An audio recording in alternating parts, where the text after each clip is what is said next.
We're back with the bigger picture. So you told us about your health concerns, but in your hundreds of emails to us, you wanted answers too. Something Health Canada wasn't giving you until we came calling. Our Alison Vushnick tracked down our health minister to find out what the government is doing to protect us.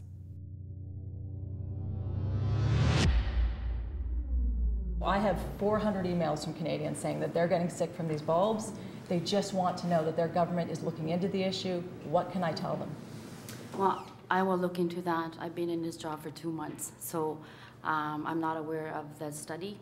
We wanted answers about the compact fluorescent light bulbs some people say are making them sick. We went straight to the top, to Canada's Health Minister, Leona Agluka. I am looking into it. Why do you think Canada hasn't spoken to I us for will 12 look months? into it for you and get back to you. Thank you. Do you think might be willing to put labels on these? And it was this conversation, after months of requests, that finally led us to some answers to serious questions people have been asking. People like Luann Jacklich. Good girl. Luann may save animals people discard, but it was her own health that was suffering. Just felt kind of punked out, nauseous and some dizzy spells. I'd find myself sort of blinking to focus my eyes. And I said to my husband, I said, oh, I'm getting dizzy. I'll be standing doing something in the barn and I start to get dizzy.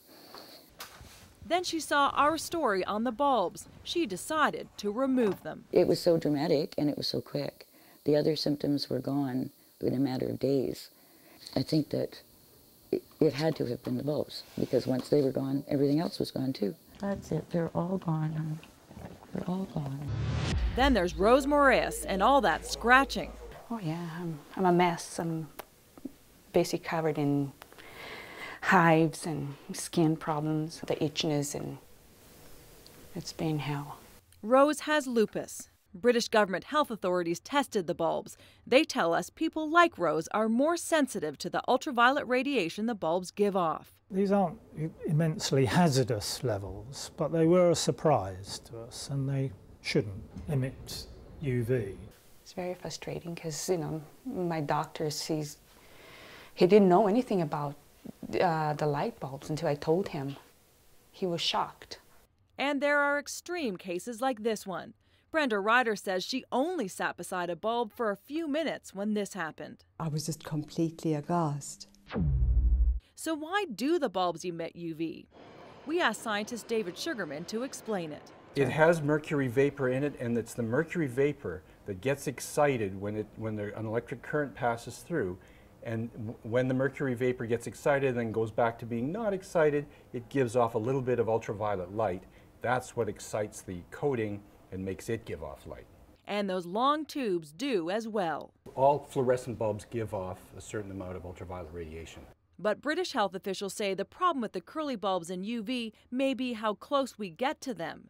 They recommend these covered types that you can buy in Canada, or to stay 1 foot away for 1 hour. People can actually get quite close to them for hours, and they may not be aware of the UV output, and therefore they might get some skin reddening. So these are the bulbs we took out, and now I really don't know what to do with them. And that's a good question for all homeowners. You can't just toss these in the garbage, because the bulbs have some mercury in them, and they may end up in the landfill. So they have to come here to a special facility who can handle the mercury. And have you seen this? It's a long list from the federal government of what to do if one breaks in your house. Mercury is a neurotoxin, so you really don't want to be exposed to this stuff. So what's in the bulbs that may make people sick? And were they tested before they entered our homes? For months, we've been trying to get an on-camera interview with Health Canada to answer some of these questions. For this story, they had agreed to go on camera, but then postponed. Then we met the health minister. 24 hours later, we finally got that interview with Health Canada. This is Robert Bradley, Director of Health Canada's Consumer and Clinical Radiation Protection Bureau. Our recommendations will be based on what the results are, and certainly if there is cause for concern, one way or the other, we will certainly act on it. But we need the information to determine what what sort of recommendations to make. Health Canada is now testing the bulbs, testing for two things, UV and radio frequencies, or RF. You see on the box it says the bulbs could interfere with radios, televisions, even remote controls. Just watch as this epidemiologist tests the bulbs with a simple radio.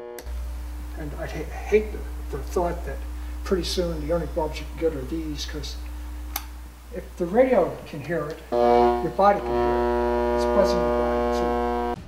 I will look into it for you and get back to you. Thank you. Health Canada will be investigating RF.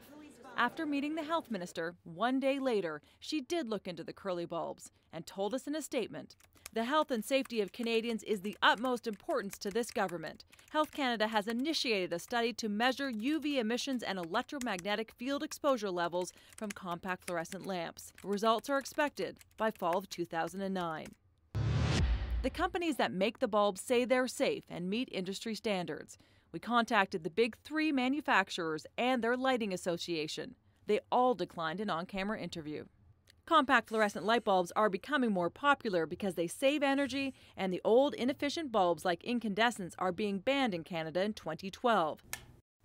You're looking at the bulb of the future, LED, light-emitting diodes. No mercury, no health concerns. But for now, hard to find and expensive. Coming up next week on 16 by 9. Now it's actually an advantage. I'm glad I lost an eye. We're going to introduce you to a man who's about to make history, a Canadian filmmaker who will become the first human camera. This eye that we're creating could have future applications for people who have lost eyes and are blind. That's coming up next week on 16 by 9. And that's it for us tonight. If you have a story idea you'd like to share with us, give us a call at 1-877-TEL-169 or go to our website at global16by9.com. And don't forget to log on right after the broadcast to talk about any of the stories you watched tonight.